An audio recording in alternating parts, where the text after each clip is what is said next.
하나님 말씀 보시겠습니다. 하나님 말씀은 시편 146편입니다. 제가 읽는 성경은 구약성경 908쪽입니다. 할렐루야! 오늘 새벽에 오신 여러분들 환영하고 축복합니다. 오늘 말씀으로 승리하는 귀한 하루가 되시기를 소망합니다. 오늘 시편 146편 설교 제목을 여호와를 찬송하는 인생이라고 제가 붙여봤고요. 이 10절이지만 4개의 단락으로 나눠봤습니다. 1절부터 2절은 찬양의 초대, 3절부터 5절은 하나님을 의지하라, 6절부터 9절은 복음, 10절은 신실하신 하나님, 이렇게 제가 제목을 붙여보았습니다. 자, 오늘부터 이제 시편 146편부터 이제 마지막 편이 150편까지 우리가 볼 예정인데요.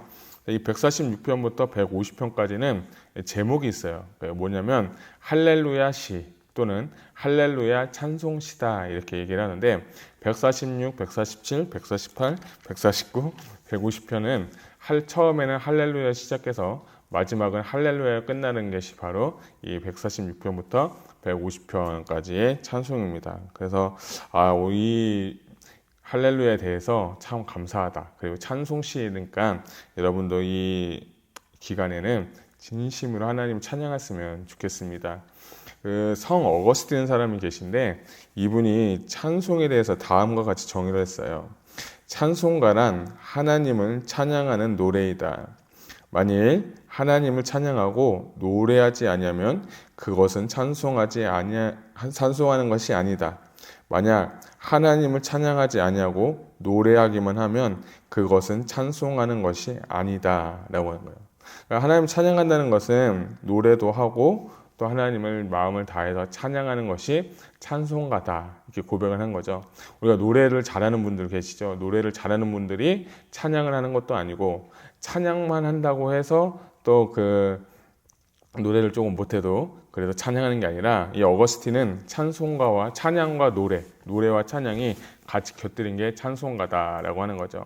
시편 146편부터 150편까지는 어떻게 보면 하나님을 계속 찬양하고 또 찬양하고 찬양하는 것으로 시편을 끝나는 걸 볼 수가 있어요. 근데 제가 이제 이렇게 연구를 하다 보니까 이 찬송하라는 단어가 히브리어로 굉장히 많은 것을 발견하게 됐어요. 제가 유인물을 이렇게 받으셨나요?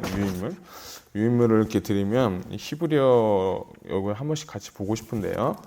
7개의 단어가 됐는데 할랄, 야다, 바라크 어제 우리가 배웠죠. 그 자마르, 쉬르, 그 테힐라 그리고 라만, 라난이네요. 라난 이렇게 되어 있는데 1번은 할랄이라고 부르면 이 뜻이 뭐냐면 찬송하다, 자랑하다라는 뜻이고 또 이 할랄의 원적인 의미가 뭐냐면 죄송한데 여기 권사님도 못 받으신 분 계신 것 같아요. 못 받으신 분은 손을 좀 들어주시겠어요? 다 받으셨나요? 죄송합니다. 죄송합니다. 자, 1번을 보면 할랄은 뭐냐면 찬양하다 또는 찬송하다인데 또 자랑하다라고 하는데 여러분 할렐루야라고 하죠. 우리 찬송할 때 할렐루야 하는 것이 여기 할랄이에요. 할랄 플러스 야가 뭐냐면 손이라는 뜻이거든요. 그래서 죄송합니다. 야는 하나님을 의미하는 것. 하나님을 찬송하다라는 뜻이 바로 할렐루야인데 이 할랄의 원뜻은 뭐냐면 밝게 하다라는 뜻인데 어두운 곳을 찬양을 통해서 하나님의 영광을 밝히면서 하나님을 높이는 그 상태가 뭐냐면 할랄 또는 할렐루야라고 하는 거예요. 이것은 구약 성경에서 약 99번이 사용하게 되었고요. 2번은 야다라고 해서 손을 들어 찬송하다 또는 감사하다라는 뜻인데 이 야다는 야드, 손에서 파송돼서 손을 들어서 찬양하는 거고요. 3번째 바라크, 우리 어제 배웠죠. 바라크는 복이라고도 하는데 이게 참 재밌어요. 이 바라크라는 단어가 구약에 총 200번이 쓰여졌고요. 근데 이 200번이 쓰여질 땐 복이라는 단어가 쓰여졌는데 그 중에 70번은 이 바라크는 찬양하다라는 단어로도 표현이 됐다고 합니다. 그래서 이것은 무릎을 꿇은 상태, 무릎을 꿇고 엎드려서 하나님을 경배하는 상태다라고 하는데 이거를 좀 보니까 여러분 욥기 말씀에 보면 욥기가 고난을 당하고 어려움을 당할 때 주신 자도 하나님이시여 취하신 자도 하나님이시니 내가 여호와를 찬송합니다 라고 하는 그 욥기 1장 21절의 고백에 있는 찬송이 바라크더라고요. 그래서 욥기가 고난을 당할 때 무릎 꿇고 엎드려서 찬양한 상태. 어떻게 보면 이 바라크는 고난과도 좀 상관이 있지 않을까. 물론 엎드린 상태니까요. 그래서 바라크 축복하다라는 뜻이고요. 뒤로 넘겨서 보면 네 번째 보면 자마르라고 하는데 이 어떤 분하고 이제 얘기를 하다 보니까 야 내가 이 자마르라는 단어가 찬송에 있어요. 찬송하다가 자마르예요. 이렇게 물어보니까 그분이 하는 얘기가 뭐냐면 한국에 그 기타를 만드는 회사 이름이 있었어요. 기타를 만드는 회사 이름이 자마르라고 하더라고요. 그래서 자마르가 악기 회사 이름이기도 하고 외우기가 쉽네요. 근데 이건 뭐냐면 악기를 찬양하다, 노래하다라고 하는데 이 원어적인 의미는 그 줄을 튕기면서 노래하다라는 뜻이 바로 자마르다 보시면 좋겠습니다. 그리고 쉬르라고 해서 쉬르 또한 노래하다. 그리고 6번에 보면 테필라라고 하는데 테필라는 찬양 또는 찬송 또는 칭찬 노래하다라고 하는데 이 단어가 왜 재밌냐면 여러분 시편을 히브리어로 말하면 테필림이라고 합니다. 테필림이라고 하는데 이 단어의 원어는 테필라에서 파송이 된 거예요. 테필림이라는 것은 복수가 되어서 시들, 시편들, 시집들이라는 것이 우리가 보는 시편이에요. 그래서 팜스라고도 하잖아요. 근데 그 히브리어는 테필림이다라고 보면 좋겠고 7번째 마지막은 라난이라고 해서 기뻐하며 외치다, 즐거이 소리치다 이런 뜻이 바로 라난의 뜻입니다. 그래서 이 마지막에 제가 이게 본 것을 얘기 드리면 성경적 찬양은 단순한 노래가 아니라 존재 전체로 하나님께 반응하는 행위입니다. 손을 들고 또 무릎을 꿇고 노래하며 기뻐 외치고 하나님의 성품과 행위를 높여드리는 것입니다. 라고 하면서 찬양이 바로 이런 것이에요. 그러니까 찬양이라는 게 우리가 그냥 앉아서 그냥 노래하고 찬양하는 것도 있지만 춤추면서 찬양하고 기뻐하며 찬양하고 박수치며 찬양하고 엎드려서 경배하기도 하면서 전 인격적으로 내 몸과 마음을 다해서 하나님을 찬양하는 그 상태가 어떤 거냐? 바로 하나님을 찬양하는 거예요. 그래서 우리가 찬양에 대해서 어떤 한 형태 한 가지의 그 행동만 고집하는 게 아니라 진심으로 여러분들이 하나님을 찬양할 때 온 마음도 정성도 내 정말 육신을 다해서 하나님을 찬양하시기를 주님의 이름으로 축복합니다. 자, 1절을 보겠습니다. 146편 1절입니다.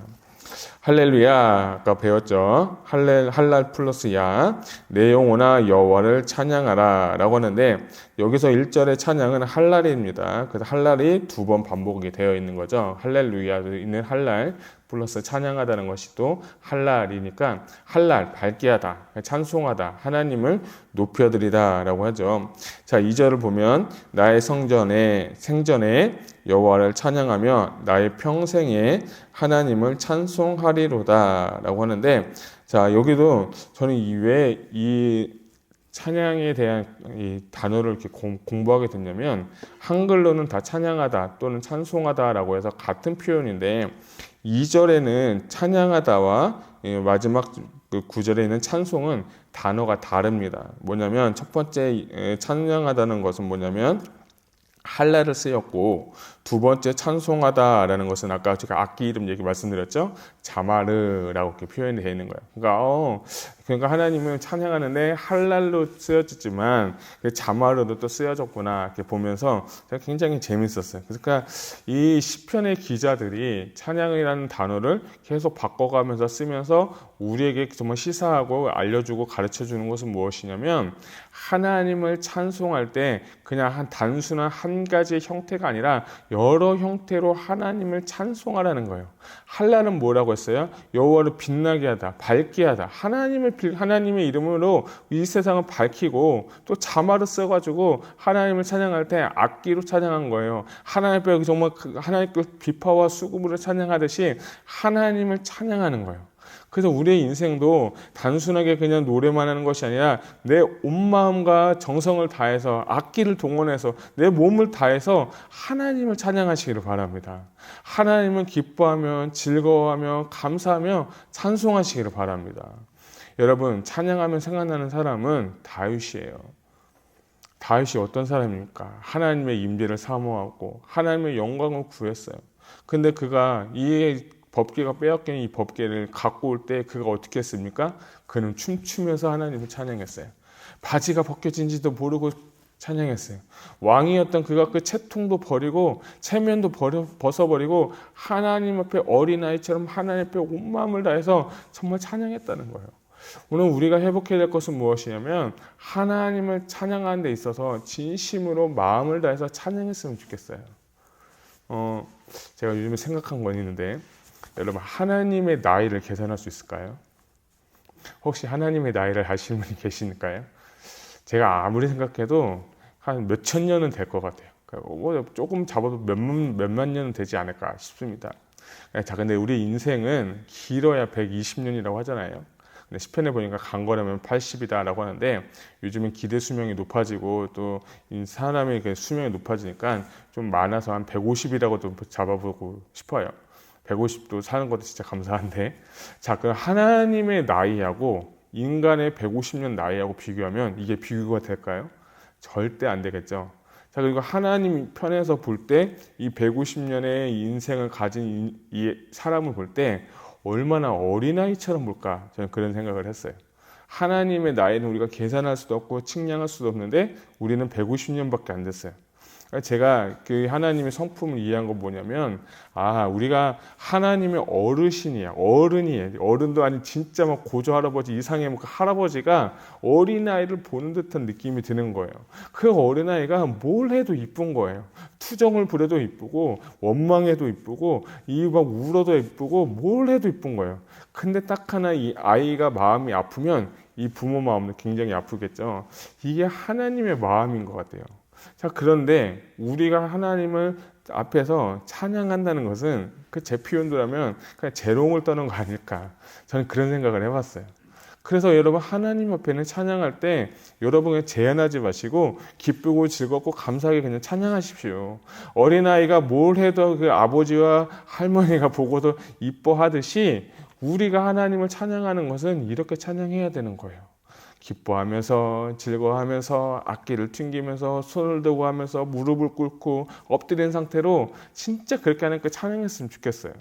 여러분 삶 가운데 찬양의 삶이 있기를 주님의 이름으로 축복합니다.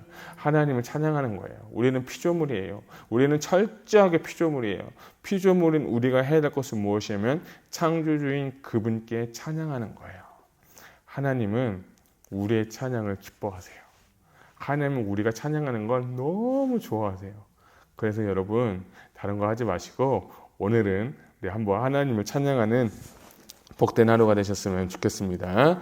3절부터 5절을 보게 되면 인생의 허무함에 대해서 이야기를 하고 있는데, 귀인들을 의지하지 말며 도울 힘이 없는 인생도 의지하지 말라라고 하는 거예요. 사람들은 참 간사하다고 생각하는 게 뭐냐면, 눈에 보이는 것은 의지하면서 눈에 보이지 않는 하나님을 의지하지 않을 때가 많다는 거예요. 17세기 영국의 그 목사님 데이빗 클라스는 우상 숭배에 대해서 이렇게 이야기하고 있습니다. 우리의 영혼이 집이라고 가정을 한다면 방마다 또는 구석마다 우상이 세워져 있다. 우리는 하나님의 지혜보다 자기 지혜를, 하나님 뜻보다 자기 갈망을, 하나님의 영광보다 자기 평판을 중요시한다. 그리고 더 나아가서 우리가 하나님보다 인간관계를 더 중요하게 여기는 경향이 있다라고 이렇게 표현했어요. 이 말씀을 보고 성경 구절을 보면서 참 다 제 얘기하는 것 같아요. 하나님의 뜻보다 내 뜻대로 살려고 하고, 하나님의 지혜보다 자신의 지혜를 더 추구하고, 정말 하나님 영광보다 자기의 평판을 더 추구하는 모습이 저의 생각, 저의 모습하고 너무 똑같은 거예요. 근데 마지막은 하나님보다 인간관계를 더 중요시한다는 말이 참 저는 가슴에 많이 참 찔렸습니다. 여러분, 오늘 말씀을 보게 되면 귀인들 의지하지도 말고 도울 힘이 없는 인생도 의지하지 말라라고 했어요. 여러분, 이 시편 기자가 찬양하고 나서 우리에게 권면하는 것은 무엇이냐면 도울 힘 없는 인생들 의지하지 말고 여호와를 진심으로 의지하라는 것입니다. 여호와를 진심으로 붙잡으라는 것입니다. 사람은 아무리 도와주고 싶어도 한계가 있어요. 여러분이 100만 원을 빌릴 수는 뭐 부족하면 100만 원을 빌릴 수 있어요. 근데 몇백 달러에 그 몇백만 밀리언 달러를 빌려달라고 하면 거의 파산이 될 수 있겠죠. 뭐 기적적으로 누군가 도와줄 수 있겠지만 그 이상의 그 이상은 이 사람도 인생도 도와줄 수 없는 한계가 있다는 걸 여러분 알게 될 거예요. 그런데 하나님은 한계가 없으신 분이에요. 왜냐하면 그분은 창조주시고 모든 것을 갖고 계신 분이기 때문에 그 하나님을 정말 의지하는 여러분 인생이 되시기를 소망합니다. 그분이 못할 것이 없고요. 그분이 작정하시면 일을 이루시는 분이시기 때문에 그 하나님을 찬양하면서 의지하기를 소망합니다. 자, 5절을 한번 같이 읽겠습니다. 야곱의 하나님을 자기의 도움으로 삼으며 여호와 자기 하나님에게 자기의 소망을 두는 자는 복이 있도다. 아멘. 이어서 복은 에세르의 복인데 어떤 자가 복이 있느냐? 하나님을 도움으로 삼고 여호와 자기 하나님에게 소망을 두는 자는 하나님의 복이 있다라는데 여기는 복이 있도다라고 표현을 하는데 좀 어원적인 의미를 좀 살려본다면 하나님을 의지하는 사람이 얼마나 행복한 사람일까? 하나님을 의지하는 사람이 얼마나 복될까라는 그런 감탄의 의미가 이 5절에 있는 거예요. 시편 기자는 이것을 깨달은 거예요. 하나님을 의지하는 인생, 하나님께 소망을 두는 인생이 얼마나 복된가, 얼마나 행복한가라는 것을 이 시편 기자도 경험했고 그것을 우리에게 가르쳐 주고 있다는 겁니다. 여러분, 시편 기자가 오늘 하는 건 단순하게 의지해라, 하나님을 붙잡아라 라는 게 아니라 이런 사람이 진짜 행복한 사람이야 라고 하면서 우리에게 가르쳐 주고 있어요. 여러분, 사람 의지하지 마시고 도울 일 없는 인생 의지하지 마시고 진짜 하나님 의지하시기 바랍니다. 여러분, 고비고비마다 사람은요 도와주는 것 같지만 배반하는 사람들이 꽤 많다는 거예요. 이민생활 하셔서 아마 더 잘하실 겁니다. 물론 한국에 계신 분도 있지만 특별히 이민사회는 좀 그런 게 좀 많은 것 같아요. 그럴 때마다 항상 간증하는 것들이 있죠. 그때 내가 어렵고 힘들었는데 사기도 당했었는데 하나님이 나를 도와주셔서 여기까지 인도하셨습니다. 이런 고백을 많이 하실 거예요. 그걸 통해서 우리가 배울 것은 뭐냐면 오늘 하루도 오늘 한순간도 다른 것 의지하지 마시고 하나님 한번 의지해 보십시오. 그분께 내 인생을 드리고 내 삶을 하나님께 올려드리고 나를 인도하신 그곳에 순종하며 따라가면 지금은 이해가 안 되고 지금 좀 어려울지라도 반드시 하나님은 선하시기에 당신의 길로 인도하신 하나님을 믿고 나아가시기를 소망합니다. 자, 6절부터 9절은 그 하나님이 어떤 분이신가 라고 이렇게 고백을 하고 있는데 저는 이 6절부터 9절을 읽으면서 복음이라고 전했습니다. 먼저 제가 사도행전 4장 18절부터 19절 보면 주의 성령이 내게 임하셨으니 이는 가난한 자에게 복음을 전하게 하시려고 내게 기름 부으시고 나를 보내사 포로된 자에게 자유를 눈먼 자에게 다시 보게 함을 전파하며 눌린 자를 자유롭게 하고 주의 은혜의 해를 전파하게 하려 하심이라 하였더라. 아멘. 저는 이 말씀 보면서 7절을 보면 억눌린 사람들을 정의로 심판하고 줄인 자들에게 먹을 것 주시고 갇힌 자들에게 자유 주시고 8절 보면 맹인들의 눈을 여시고 비굴한 자들을 일으키고 의인들을 사랑하시고 9절 여호와께서는 나그네들을 보호하시고 고아와 과부를 붙드시고 악인들의 길을 굽게 하시는 도다라고 했습니다. 저는 이 시편 기자는 구약적으로 볼 때 하나님의 속성에 대해서 지금 찬송하고 있지만 신약에 와서는 이 예수님께서 성령을 받으시고 우리에게 오신 건 뭡니까? 가난한 자에게 복음 전하고 기름 부음 받고 포로된 자가 자유케 하고 눈먼 자에게 다시 보게 하고 눌린 자를 자유케 하기 위해서 이 땅에 예수님께서 오셨다는 거예요. 그러면서 우리가 정말 하나님께 오게 말씀하시는 건 너희가 그 예수님을 만나서 복음을 경험함으로 자유케 됨을 경험케 되기를 원하는 거예요. 어떤 사람은 질병에 정말 굴레 있습니다. 어떤 사람은 관계에 굴레 있습니다. 어떤 사람은 어려운 그 재정의 관계, 그 굴레에서 있는 그 모든 자에게 주님께서 오셔서 하고 싶은 건 그곳부터 빠져나와서 자유하게 하시기 위해서 이 땅에 예수님을 보내셨고 구약시대는 그렇게 하실 수 있는 분이 바로 하나님이시라는 거예요. 저는 이 말씀 읽고 묵상하면서 하나님만 의지하는 인생은 이런 삶을 살 수 있겠구나 하는 생각이 들었습니다. 주님이 오시면 여러분의 인생은 자유케 될 것입니다. 여러분 정말 상황은 안 변하고 환경은 변하지 않아도 내 심령의 영적인 그 변화가 있기 때문에 하나님께서 우리가 영적인 그 자유함을 경험하셔야 돼요. 이것이 복음이고 이것이 하나님의 능력인 것입니다. 복음이 내 삶을 강타하면, 내 삶에 임하면 내 인생의 전 인격이 변화가 되어서 그때야 비로소 하나님과 동행할 수 있는 삶을 살게 되는 것입니다. 예수님이 오신 이유는 바로 그것 때문에 오신 거예요. 예수님 오신 이유는 그 일을 하기 위해서 오신 거예요. 구원받는 것도 너무 좋지만 그 복음을 전하시면서 우리의 인생을 자유케 하시려고, 억눌렸던 사단의 지배에 놓였던 우리를 그곳에서 끄집어내셔서 하나님의 영광의 빛에 이르게 하고, 하나님의 영광에 이르게 하고, 복음을 통해서 자유케 하시는 하나님의 능력, 하나님의 역사를 경험하셔야 되는 거예요. 경험해야 전할 수 있고, 경험해야 이 땅을 살면서 하나님께 예배자가 되는 것입니다. 주님은 오늘 이 말씀을 전하고 있는 것입니다. 우리 10절 같이 읽겠습니다. 시온아, 여호와는 영원히 다스리시고 내 하나님은 대대로 통치하시리로다. 할렐루야. 아멘. 자, 시온이라는 것은 예루살렘이죠.